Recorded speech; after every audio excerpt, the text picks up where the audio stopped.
So this video is going to be a little different from what I normally do. I'm not going to voice over every single part of this. There is so much to discuss, and I kind of want to focus on the parts that I remember best, and there are so many random pictures that I'd like to show off. Because of such, this video will kind of have a little bit of a slower pace to it, but hopefully this will still be fun to watch. Regardless, let's talk about the trip.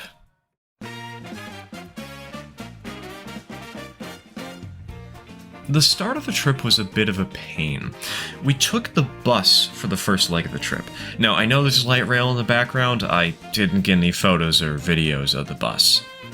Now, I love the public transit we have here in Portland, but when you're carrying 5 bags with you, oh my god, it was cramped. Sure, my dad was carrying his share, but that didn't make it much more comfortable. Now, it did mean less walking overall, though, so I do think it was worth riding the bus. My father was originally planning to ride the bus the whole way. I insisted that we take the light rail. Now, we could have drove, but my father wanted us to take public transit. I think this is because we were going to save tons of money because we wouldn't have had to pay for downtown parking for 10, 11 days, you know, the duration of the trip. We arrived about an hour before boarding began.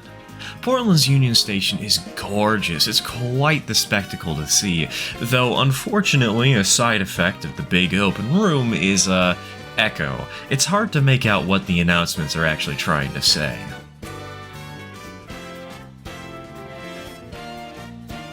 Boarding went smoothly though, and we were soon on our way.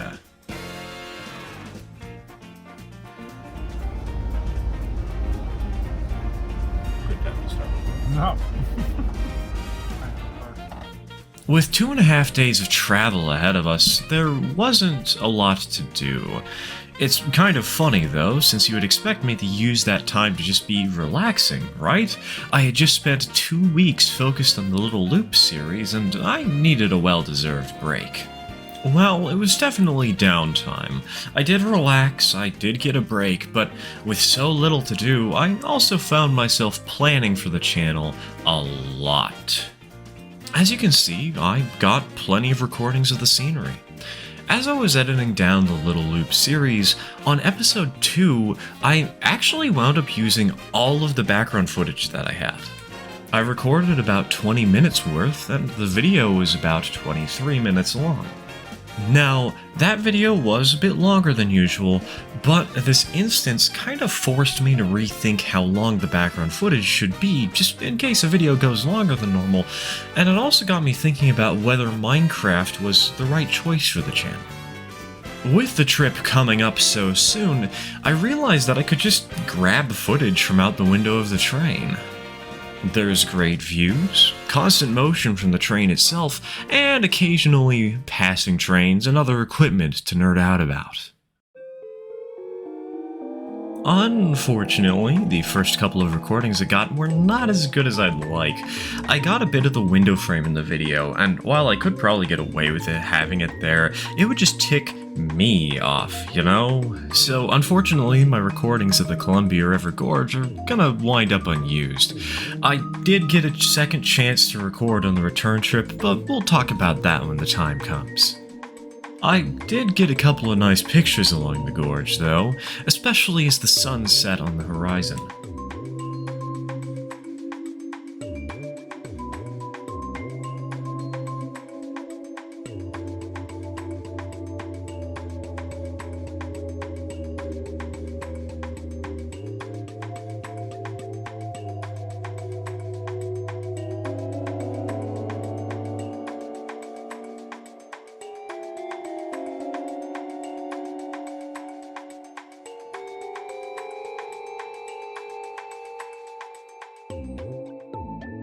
Spokane, Washington is a bit of a weird stop for the Empire Builder. You arrive in town near midnight, and then have to wait for about half an hour for the Seattle section of the train to arrive, so that the two segments can combine into one for the eastbound journey. The maneuver is pretty funky, and it's always fun to watch, but because I wanted to watch it, it woke me up fully. So I had to kill some time, and I used the hour-long scheduled stop as an excuse to set up Snickerdoodle for a photo shoot.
The next morning, it was back to the usual, lounging around, enjoying the scenery, and recording the scenery. A blessing in disguise came to visit, however. The person in the seat ahead of us decided to recline, and that knocked over my camera. Now, that meant I had to change the camera's position, but that, in turn, made me properly get the window frame out of the video, and this happened right before some of the best views of the mountains. Ironically, this means that somebody who actively knocked over my camera is the reason that I got a 50-minute long video that will be perfect for background footage in future videos. So, thanks, stranger?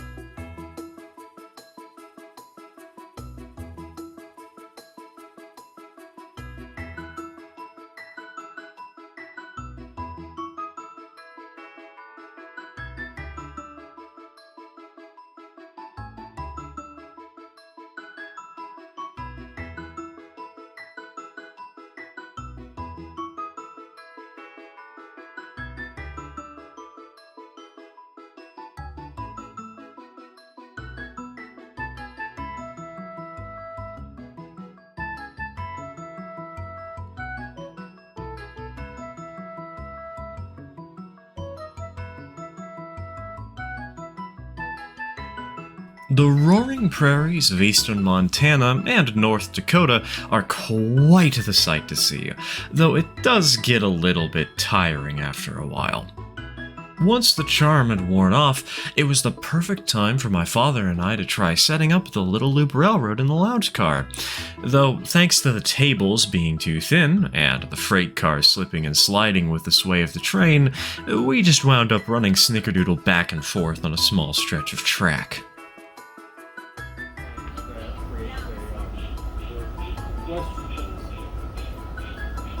Really closely inside there.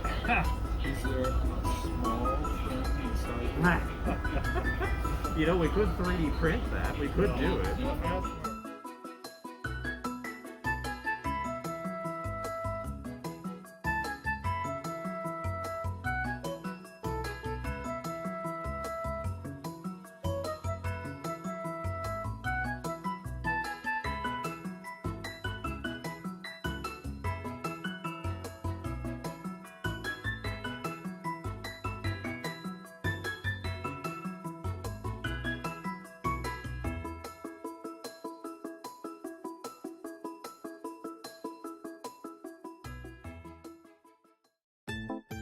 You know, I just remembered something. Let's backtrack for a minute here.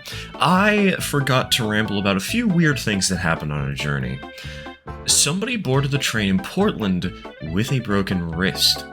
Instead of seeking immediate treatment, for some reason they made their way out to Spokane. This made for a small problem as the guy sat on it funny or something and started bleeding on the seats. They must have had some strong painkillers, as it was not a problem until the car attendant noticed. The whole crew gathered around to make sure he was okay. Fortunately, it seemed that he could make it to Spokane in acceptable health, but he was given some bandages and his seat was quarantined off and he was moved to another one. I bring this up now because a lot of people boarded the train in St. Paul. So many people that the seats normally reserved for crew near the end of the car were opened up for some more room. It did not help that the seats were still quarantined off, since there hadn't really been an opportunity to clean them thoroughly yet. I think they needed to do that at a car shop. So that was a fun quirk of the trip. Fortunately, it didn't really affect us, though the wrist guy did talk a little bit loud at times. I think the painkillers made him act a little drunk. Fortunately, he wasn't unruly, just a tad situationally unaware.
We arrived at Chicago Union Station with a little bit of delay. Metro had quite a few trains leaving that had blocked our route in. However, it only resulted in around a 10 to 15 minute delay, and my father and I had a 2-hour connection, so we had no troubles.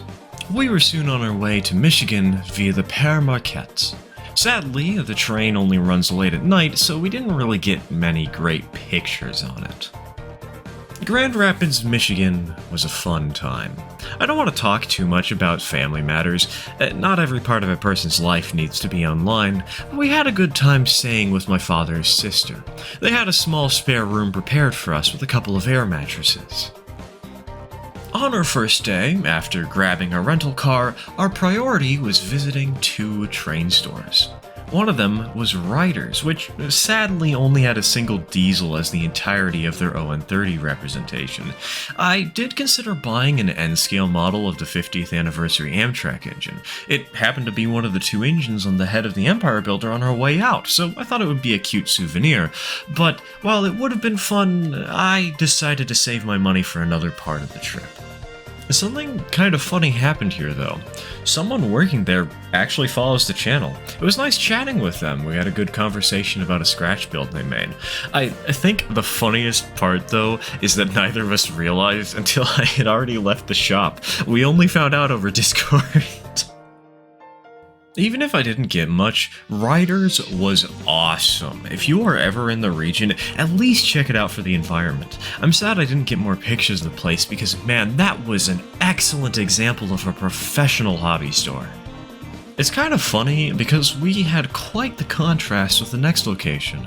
We stopped off at Hobby Recycling, which feels a little bit more like a perpetual garage sale. The guy working the counter was plenty helpful, and they had a surprising amount of ON30. While I did not grab any due to their prices, I was quite intrigued by the modified moguls they had. I did manage to grab a custom 4-door baggage car, though, among some other little things. The rest of the day was spent with family. We got some ice cream at a local shop and reminisced over dinner.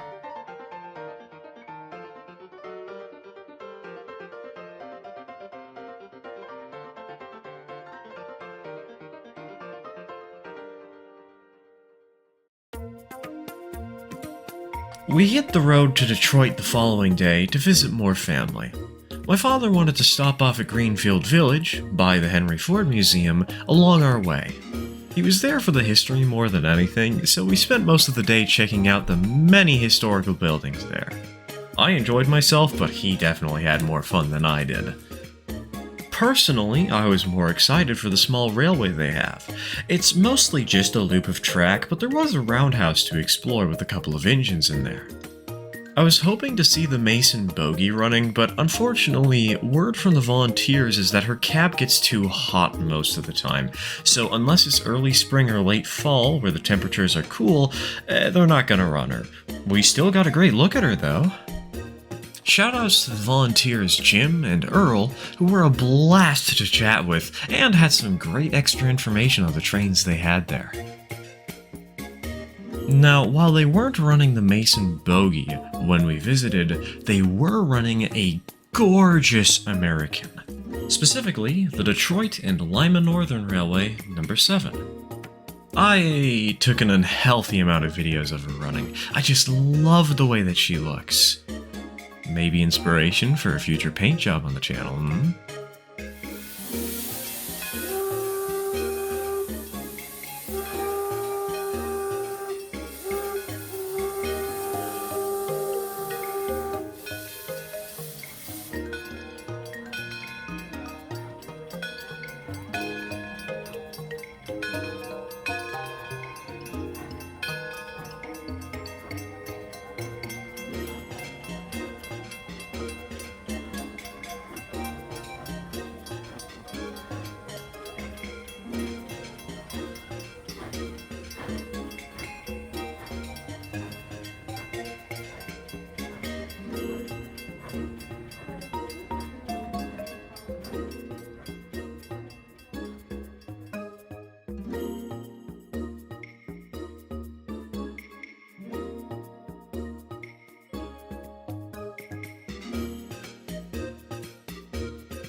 Our next day in Detroit was mostly family stuff.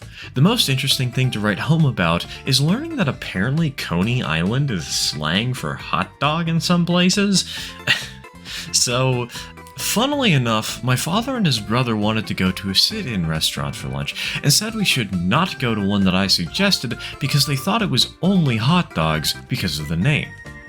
Well, when we asked a family member for local sit-in restaurant recommendations, they recommended the Coney Island place. So we went there, and it was a lot more than just dog hots.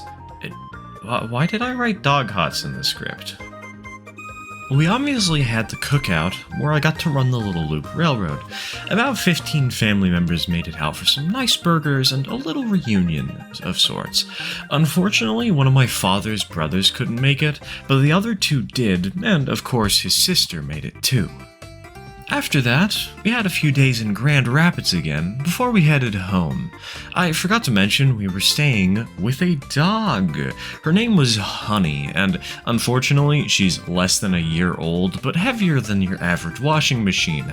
She loved jumping in our laps. We didn't. Cute dog though. Good dog. The journey home was fine. The Père Marquette on his return to Chicago gets more sunlight, so I got a couple of nice pictures of Lake Michigan.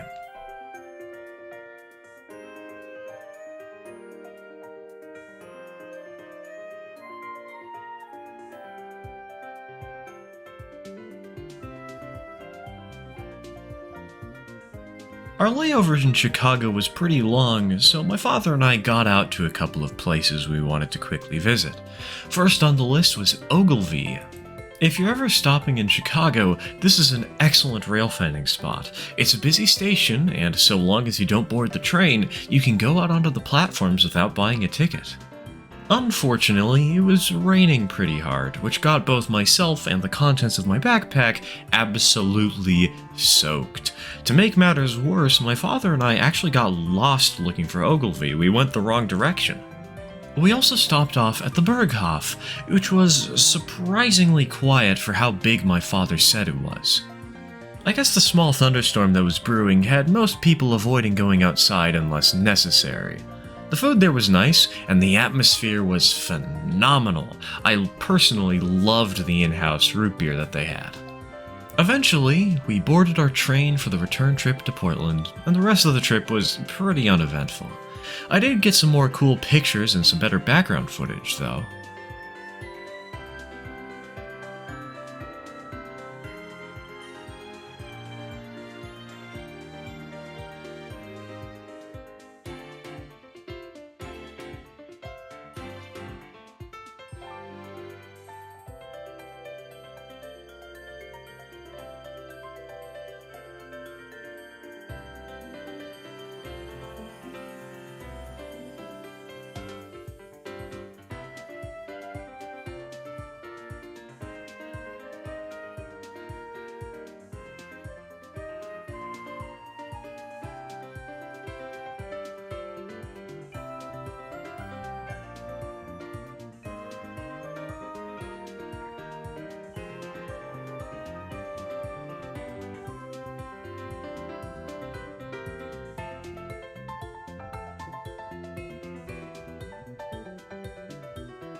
And with that, my journey came to a close. Though even in Portland, something funny happened. We saw a BNSF engine heading the coast Starlight. Sounds like the train got so late that they had to turn her around in Portland and arrange alternate travel for anyone going into Washington. One of the engines broke down really hard or something, hence the BNSF loco. But with that, we're at the end of today's video. Next week we'll have some Halloween stuff. 'Tis the season after all. Thanks for watching. Cheers, folks.